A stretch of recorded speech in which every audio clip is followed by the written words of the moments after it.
ସମସ୍ତଙ୍କୁ ନମସ୍କାର, ପ୍ରେଜ ଦ ଲର୍ଡ। ଆଜି ପୁନର୍ବାର ପ୍ରଭୁ ସୁଯୋଗ ଦେଲେ ବାକ୍ୟର କେତେଟା ପଏଣ୍ଟ ଆଲୋଚନା କରିବା ପାଇଁ।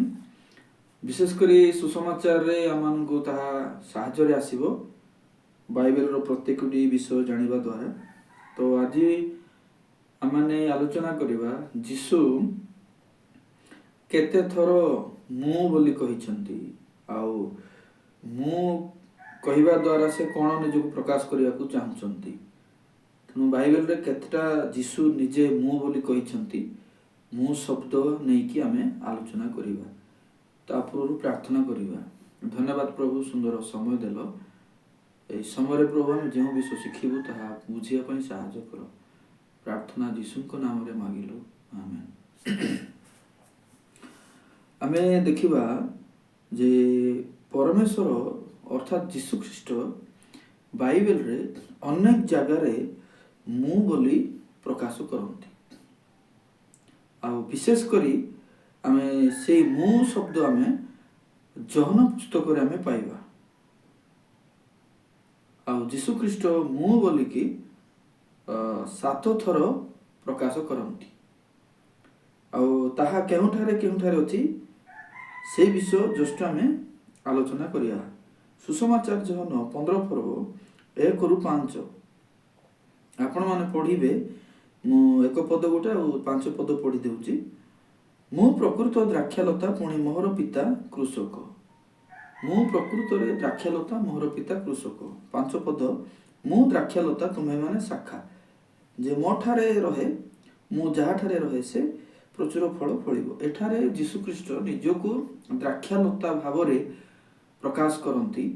ଆଉ ଦ୍ରାକ୍ଷାଲତା ଯେମିତି ଫଳ ଫଳିବ, ସେଇ ଅର୍ଥରେ ଯେଉଁମାନେ ମୋତେ ବିଶ୍ୱାସ କରିବେ ସେମାନେ ମୋହର ଫଳ ବୋଲି ସେ ପ୍ରକାଶ କରିବାକୁ ଚାହାନ୍ତି। ତେଣୁ ଏଠାରେ ଯୀଶୁ ନିଜକୁ ଦ୍ରାକ୍ଷାଲତା ଆଉ ବିଶ୍ୱାସୀମାନଙ୍କୁ, ତାଙ୍କର ଅନୁକାରୀମାନଙ୍କୁ ତାଙ୍କର ଫଳ ବୋଲି କହନ୍ତି। ଆଉ ବିଶ୍ୱାସର ଆକର ଯୀଶୁ ଯେହେତୁ ସେମାନଙ୍କ ପାଇଁ, ତେଣୁ ନିଜକୁ ଏଠାରେ ସେ ଦ୍ରାକ୍ଷାଲତା ବୋଲିକି କହନ୍ତି। ଆଉ ଆମେ ଦେଖିବା ସେ ସୁସମାଚାର ଜହନ 6 ପର୍ବ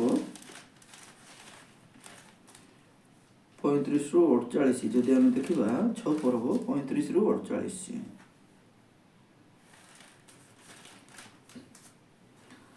ସେଥିରେ ଯୀଶୁ ସେମାନେ କହିଲେ, ମୁଁ ସେହି ଜୀବନଦାୟକ ଆହାର, ଯେ ମୋ ଠାରୁ ନିକଟକୁ ଆସେ ସେ କଦାପି କ୍ଷୁଧିତ ହେବ ନାହିଁ, ଆଉ ଯେ ମୋ ଠାରେ ବିଶ୍ୱାସ କରେ ସେ କଦାପି ତୃଷିତ ହେବ ନାହିଁ। ତେଣୁ ଏତିକି ଭିତରେ ଆମେ ଦେଖୁଛୁ ଯେ ଯୀଶୁ ମୁଁ କ'ଣ ବୋଲି କହୁଛନ୍ତି ନା, ମୁଁ ଜୀବନଦାୟକ ଆହାର, ମୁଁ ରୋଟି ବୋଲି ନିଜକୁ କହୁଛନ୍ତି। ତ ଏଇଟା ପ୍ରାଞ୍ଜଳ ଭାବରେ ଆମେ ଦେଖିଲୁ। ଆପଣମାନେ 48 ପର୍ଯ୍ୟନ୍ତ ପଢ଼ିବେ, କିନ୍ତୁ ମୁଁ ଗୋଟେ ଏକା ପଢ଼ିଦେଲି ଯେ ଯୀଶୁ କହିଲେ ମୁଁ ଜୀବନଦାୟକ ଆହାର। କାହିଁକି କହିଲେ ଜୀବନଦାୟକ ଆହାର ବୋଲି? ସେତେବେଳେ କହିଥିଲେ ମୁଁ ଦ୍ରାକ୍ଷାଲତା, ବିଶ୍ୱାସୀମାନଙ୍କୁ ନେଇ, ମୋତେ ଭରସାକାରୀମାନଙ୍କୁ ନେଇ ମୋ ଠାରେ ଲାଗି ରହିବେ ସେ ଉଦ୍ଦେଶ୍ୟରେ। ଏବେ ଯେଉଁ କହିଲେ ମୁଁ ଆହାର, ଅର୍ଥ ଯୀଶୁଖ୍ରୀଷ୍ଟ ଏଠାରେ ଯେହେତୁ ନୂତନ ନିୟମ ସ୍ଥାପନ କରିବେ ଇସ୍ରାଏଲମାନଙ୍କ ପାଇଁ, ଆଉ ପୁରାତନ ନିୟମରେ ସେମାନେ ପଶୁ ବଳି କରୁଥିଲେ, ଏବେ ସେମାନେ ନୂତନ ନିୟମରେ ଯୀଶୁଙ୍କର ଶରୀର, ରକ୍ତ, ମାଂସକୁ ଗ୍ରହଣ କରିବେ। ତେଣୁ ସେଥିପାଇଁ ସେଇ ରକ୍ତ ମାଂସକୁ ନିଜର କରିବାଟା ଅର୍ଥ ମୋତେ ପରିତ୍ରାଣ ବା ନୂତନ ନିୟମ ଦେଲା ବୋଲି ଇସ୍ରାଏଲ ଲୋକମାନେ ଜାଣିବା ଦରକାର ଅଛି। ସେଇଥିପାଇଁ ଇସ୍ରାଏଲ ମାନଙ୍କ ନିମନ୍ତେ ସେ ଜଣେ ଆହାର ଅଟନ୍ତି। ଆଉ ସେ ଆହାର କ'ଣ? ନିଜର ରକ୍ତ ହିଁ ନିଜର ମାଂସକୁ କହନ୍ତି। ଏଇଟା ଗୋଟେ।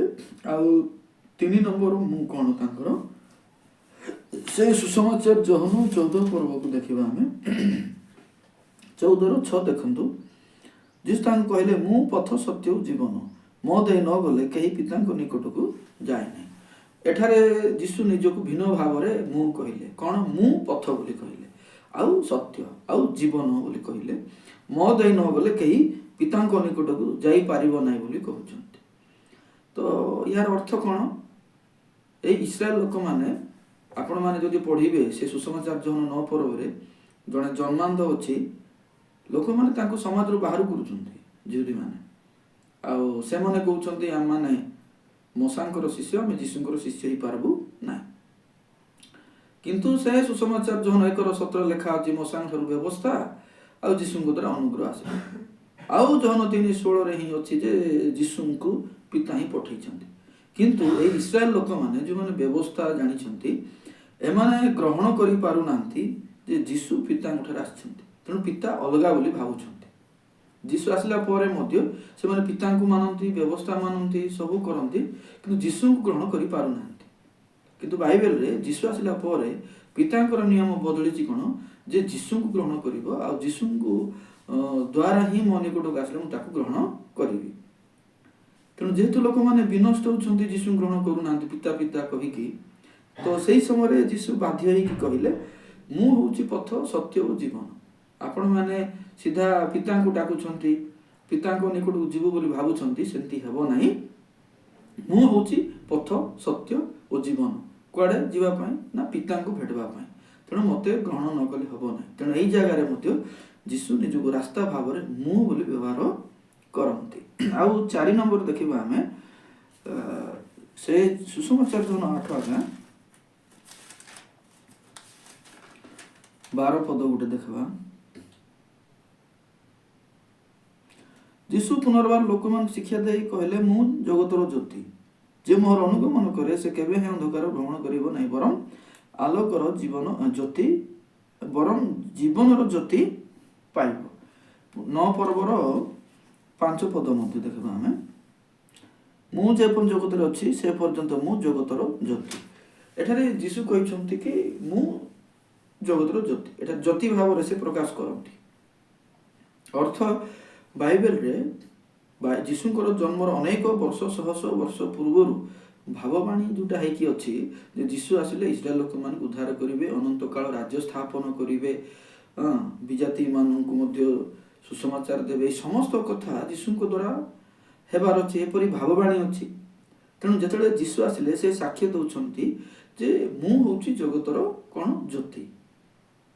ତାଙ୍କ ପୂର୍ବରୁ ଯେତେ ରାଜାମାନେ ଆସିଛନ୍ତି ଯୀଶୁ ରାଜା ପରି ନୁହେଁ, ଯେତେ ଯାଜକମାନେ ଆସିଛନ୍ତି ଯୀଶୁ ଯାଜକ ପରି ନୁହେଁ, ଯେତେ ଭବିଷ୍ୟତ ବକ୍ତା ଆସିଛନ୍ତି ଯୀଶୁ ଭବିଷ୍ୟତ ବକ୍ତା ପରି ନୁହେଁ, ଯେତେ ପ୍ରକାର ବଳି ହେଇଛି ଯୀଶୁଙ୍କ ବଳି ପରି ନୁହେଁ। ତ ସବୁଠାରୁ ଭିନ୍ନ ଆଉ ଉତ୍କୃଷ୍ଟ ରାଜା, ଉତ୍କୃଷ୍ଟ ବଳି, ଉତ୍କୃଷ୍ଟ ଯାଜକ, ସମ୍ପୂର୍ଣ୍ଣ ଭିନ୍ନ।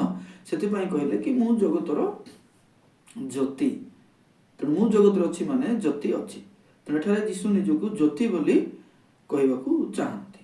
କାହିଁକି ସର୍ବେ ସର୍ବା, ସମସ୍ତର ମୂଳ ହେଉଛନ୍ତି ସେ ରାଜ୍ୟର ସୁସମାଚାର ହେଉ, ଅନୁଗ୍ରହ ସୁସମାଚାର ହେଉ, ଯାଜକ ପଦବୀ ହେଉ, ଭବିଷ୍ୟତ ବକ୍ତାର ପଦବୀ ହେଉ, କିମ୍ବା ମେଷର ବଳି କାହାଣୀ ଉପରେ ହେଉ, ସମସ୍ତ ବିଷୟ ମଧ୍ୟସ୍ଥ କାମ ହେଉ, ସମସ୍ତର ହେଉଛନ୍ତି ସେ ମୂଳ। ସେ ହେଉଛନ୍ତି ଆଉ ଜଗତର ଜ୍ୟୋତି। ଏବେ ଆମେ ପଞ୍ଚମ ଦେଖିବା ସେ ସୁସମାଚାର ଜନକ 11 ପର୍ବର 35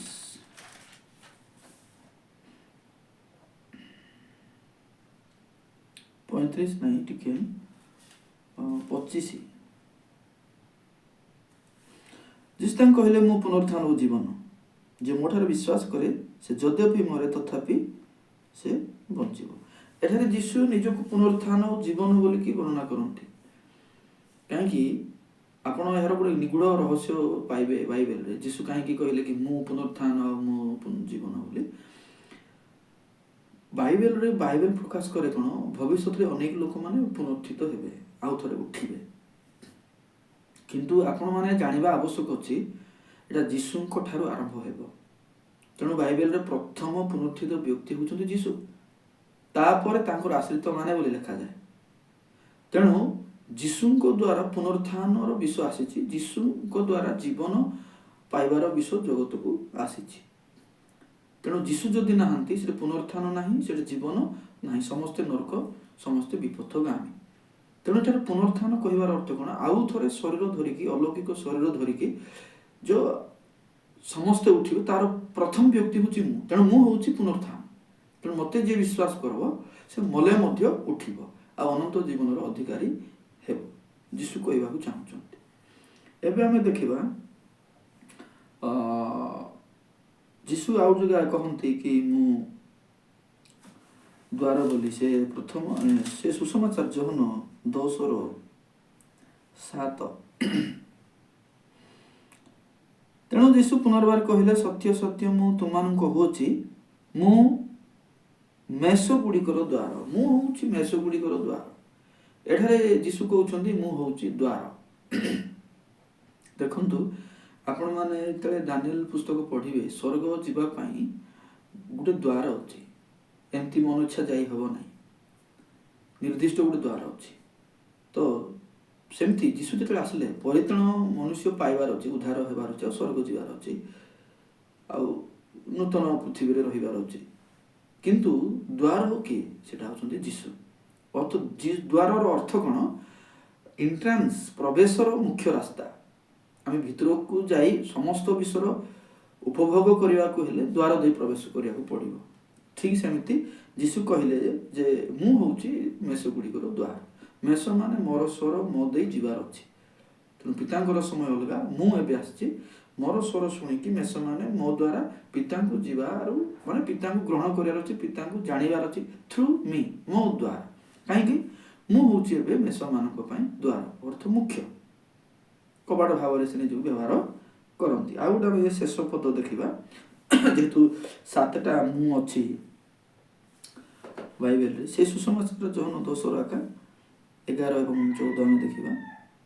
ମୁଁ ଉତ୍ତମ ମେଷପାଳକ, ଉତ୍ତମ ମେଷପାଳକ, ମେଷ ଗୁଡ଼ିକ ନିମନ୍ତେ ମୁଁ ପ୍ରାଣ ଦିଏ। ଦେଖନ୍ତୁ, ଏଠାରେ ଯୀଶୁ କ'ଣ ବୋଲି କହୁଛନ୍ତି? ମୁଁ ଉତ୍ତମ ମେଷପାଳକ। 14 ପର୍ଯ୍ୟନ୍ତ ଆପଣମାନେ ପଢ଼ିବେ, ଯୀଶୁ ଉତ୍ତମ ମେଷପାଳକ। ଯେତେବେଳେ ଯୀଶୁଖ୍ରୀଷ୍ଟ ଜନ୍ମ ହେଲେ, ଇସ୍ରାଏଲ ଲୋକମାନେ ଅରକ୍ଷକ ମେଷ ତୁଲ୍ୟ ଛିନ୍ନ ଭିନ୍ନ ହେଇଥିଲେ ବୋଲି ଲେଖାଯାଏ। ଅର୍ଥ, ଇସ୍ରାଏଲ ମାନଙ୍କର ପାଳକମାନେ ଇସ୍ରାଏଲ ମାନଙ୍କୁ କଢ଼େଇବା ପାଇଁ, ଜିହୁଦୀମାନଙ୍କୁ କଢ଼େଇବା ପାଇଁ ଅନେକ ଯାଜକ, ଅନେକ ଭବିଷ୍ୟତ ବକ୍ତା ଆସିଲେ ମଧ୍ୟ ଏମାନଙ୍କୁ ଠିକ୍ ଭାବରେ ପରିଚାଳନା କରାଯାଇ ନାହିଁ। ତେଣୁ ଇସ୍ରାଏଲ ମାନେ ପରବର୍ତ୍ତୀ ସମୟରେ ପାଳକର ଦାୟିତ୍ୱକୁ ଅପବ୍ୟବହାର କରନ୍ତି, ନିଜର ଖୁସି ଅଭିଳାଷ ପାଇଁ ବଞ୍ଚନ୍ତି। ତେଣୁ ମୋର ଗୋଟେ ଭିଡ଼ିଓ ବି ଅଛି ପାଳକମାନଙ୍କ ବିରୁଦ୍ଧରେ ବାକ୍ୟ ବୋଲି। ତେଣୁ ଇସ୍ରାଏଲ ମାନେ ଯୀଶୁଙ୍କ ପୂର୍ବରୁ ଯେତେ ପାଳକମାନଙ୍କୁ ପାଇଛନ୍ତି, ସେମାନେ ଭ୍ରଷ୍ଟତାର ପାଳକମାନେ, ଆଉ ନିଜର ସ୍ୱାର୍ଥଗତ ଅନୁସାରେ ଯାଇଥିବା ପାଳକମାନେ। ତେଣୁ ଯୀଶୁ କହିବାକୁ ଚାହୁଁଛନ୍ତି, ମୁଁ ସେମିତି ନୁହେଁ, ମୁଁ ମୋର ମେଷ ପାଇଁ ଜୀବନ ଦେବି, ପ୍ରାଣ ଦେବି, ଆଉ ଉଦ୍ଧାର କରିବି। ସେଥିପାଇଁ କହୁଛନ୍ତି କି ମୁଁ ଉତ୍ତମ ମେଷପାଳକ। ଅନ୍ୟମାନେ ନିଜର ପେଟ ପାଟଣା ପାଇଁ କାମ କରନ୍ତି, ସମସ୍ୟା ବଦଳିଲେ ପଳାନ୍ତି, କିନ୍ତୁ ମୁଁ ଜୀବନ ଦେବି ଆଉ ଲୋକମାନଙ୍କୁ ରକ୍ଷା କରିବି। ଏଇଟା ହେଉଛି ମୁଖ୍ୟ କାମ। ତେଣୁ ମୁଁ ପ୍ରକୃତ ଉତ୍ତମ ମେଷପାଳକ। ଖାଲି ପାଳକ ନୁହେଁ ତ, ମୁଁ ଜଣେ ଉତ୍ତମ ମେଷପାଳକ ବୋଲି ଏଠାରେ ସେ କହନ୍ତି। ତେଣୁ ମୁଁ ଆଶା କରୁଛି ଆଜିର ସଂକ୍ଷିପ୍ତ ଆଲୋଚନାରେ ବାଇବେଲରେ କେବଳ ଯୋହନ ପୁସ୍ତକରେ ଯୀଶୁଙ୍କର ମୁଁ ଶବ୍ଦ 7ଟି ଅଛି। ଆଉ କେଉଁ କାରଣ ପାଇଁ, କ'ଣ ପାଇଁ, ମୁଁ ଟିକେ ଟିକେ ଆପଣମାନଙ୍କ ସହିତ ଆଲୋଚନା କଲି। ଆଉ ଆଜି ପାଇଁ ଏତିକି। ନମସ୍କାର।